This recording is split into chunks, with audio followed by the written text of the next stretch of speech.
பிறந்த குழந்தை முதல் 18 வயது வரை உள்ள குழந்தைகளுக்கான இலவச இருதய மருத்துவ ஆலோசனை முகாம் ஆகஸ்ட் 2 வரை கோவை KMCH மருத்துவமனையில் நடைபெறுகிறது. முன்பதிவிற்கு 8754887568. நல்வாழ்வுத்துறையின் சார்பில் 2023ஆம் ஆண்டு பிப்ரவரி திங்கள் 28ஆம் தேதி மாண்புமிகு தமிழ்நாட்டின் முதலமைச்சர் அவர்களால் தாம்பரம் பகுதியில் மாவட்ட அரசு தலைமை மருத்துவமனை அமையும் என்று அறிவிக்கப்பட்டு அடிக்கல் நாட்டப்பட்டது. மாண்புமிகு முதல்வர் அவர்களால் அடிக்கல் நாட்டப்பட்ட இந்த மருத்துவமனை என்பது 1971ஆம் ஆண்டு முத்தமிழறிஞர் கலைஞர் அவர்களால் தாம்பரம் அரசு மருத்துவமனை என்கின்ற வகையில் தொடங்கி வைக்கப்பட்டது. பின்னர் 213 படுக்கை வசதிகள் கொண்ட தாலுகா மருத்துவமனையாக இது தரம் உயர்த்தப்பட்டது. மாண்புமிகு தமிழ்நாட்டின் இன்றைய முதல்வர் அவர்கள் 2021 மே திங்கள் 7ஆம் தேதி முதலமைச்சராக பொறுப்பேற்றதற்கு பிறகு மருத்துவ கட்டமைப்பை தமிழ்நாட்டில் மேம்படுத்துவதற்கு வசதியாக புதிதாக 19 இடங்களில் மாவட்ட அரசு தலைமை மருத்துவமனைகளும் 6 இடங்களில் மாவட்ட அரசு மருத்துவமனைகளுக்கு இணையான மருத்துவமனைகளும் அமையப்படும் என்று அறிவித்து அதற்காக 1018 கோடியே 85 லட்சம் ரூபாய் நிதி ஒதுக்கீடு செய்தார்கள். நிதி ஒதுக்கீடு செய்யப்பட்டு தமிழ்நாட்டில் ஒரு 19 மாவட்டங்களில் வருவாய் மாவட்டங்களில் இன்றைக்கு 25 இடங்களில் மாவட்ட அரசு மருத்துவமனைகள் கட்டும் பணிகள் நடைபெற்றுக் கொண்டிருக்கிறது. திருத்தணியில் கட்டி முடிக்கப்பட்ட மாவட்ட அரசு தலைமை மருத்துவமனையை மாண்புமிகு தமிழ்நாட்டின் முதலமைச்சர் அவர்கள் கடந்த 2 மாதங்களுக்கு முன்னால் காணொலி வாயிலாக திறந்து வைத்தார்கள். அதற்கடுத்து இந்த மருத்துவமனை தாம்பரத்தில் இருக்கிற இந்த மருத்துவமனை தற்பொழுது பணிகள் நிறைவுற்றிருக்கிறது. 110 கோடி ரூபாய் செலவில் இந்த மருத்துவமனை கட்டுமான பணிகள் முடிவுற்றிருக்கிறது. இதற்கான மருத்துவ உபகரணங்கள் என்கின்ற வகையில் 5 கோடியே 38 லட்சம் ரூபாய், மொத்தமாக 115 கோடியே 38 லட்சம் மதிப்பிலான இந்த மருத்துவமனையின் கட்டுமான பணிகள் முழுமை பெற்றிருக்கிறது.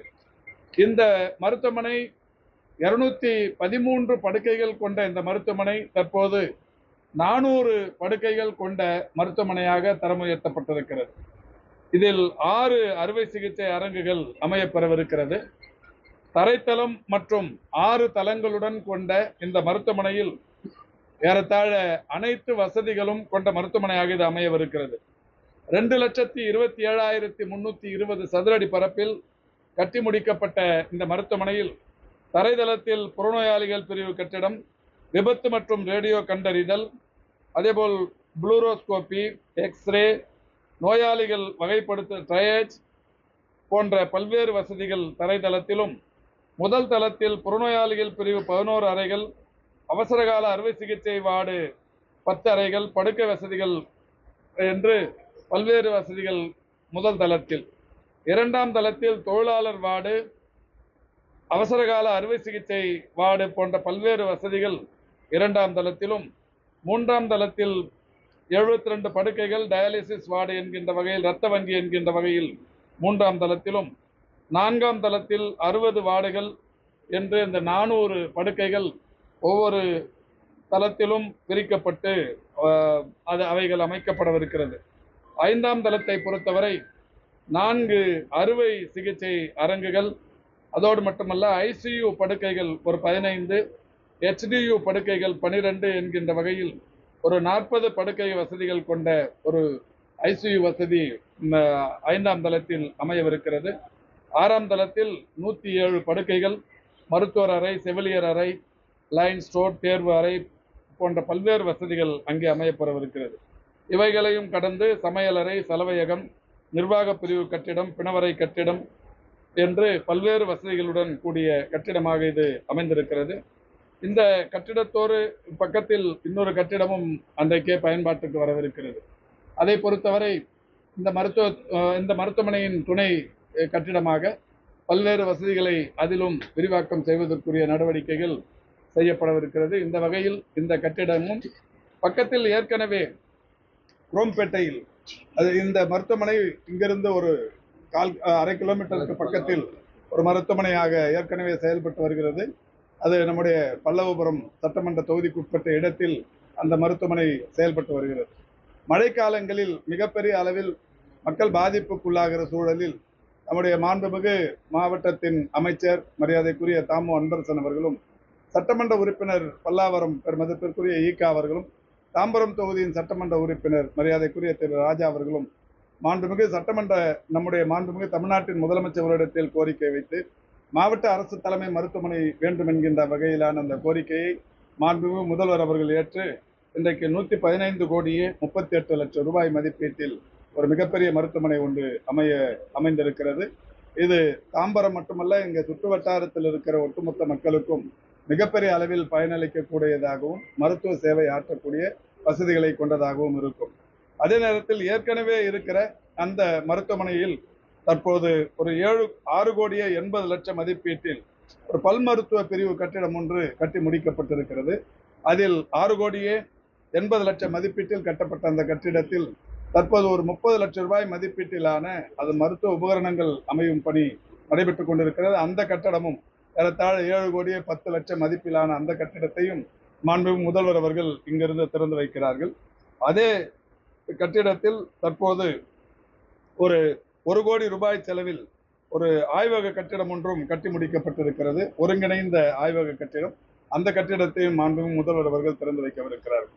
ஆக நம்முடைய மாண்புமிகு தமிழ்நாட்டின் முதலமைச்சர் அவர்கள் இங்கே 115 கோடியே 38 லட்சம் மதிப்பிலான மாவட்ட அரசு தலைமை மருத்துவமனையும், ஐசோலேஷன் பிளாக் என்று 21 கோடியே 93 லட்சத்தில் கட்டப்பட்ட அந்த கட்டிடத்தை, இந்த கட்டிடத்திற்கு சம்பந்தப்பட்ட அந்த கட்டிடத்தையும், 1 கோடி மதிப்பிலான ஒரு ஒருங்கிணைந்த ஆய்வக கட்டிடத்தையும், 7 கோடியே 10 லட்சம் மதிப்பிலான பல் மருத்துவ கட்டிடத்தையும் வருகிற 5ஆம் தேதி இங்கே நேரடியாக வந்து இந்த மருத்துவமனையை மாண்புமிகு தமிழ்நாட்டின் முதலமைச்சர் அவர்கள் திறந்து வைக்கவிருக்கிறார்கள் என்கின்ற மகிழ்ச்சியான செய்தியினை உங்களோடு பகிர்ந்து கொள்கிறோம்.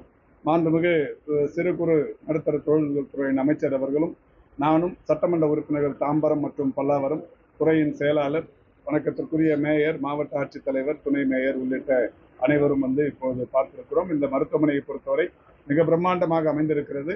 இந்த பகுதி மக்களுக்கு தேவையான பல்வேறு வகைகளில் அவர்களுடைய மருத்துவ சேவையை பூர்த்தி செய்ய இந்த மருத்துவமனை தயாராக இருக்கிறது. பக்கத்துல 300 மீட்டர் ஜிஹெச் இருக்குங்க.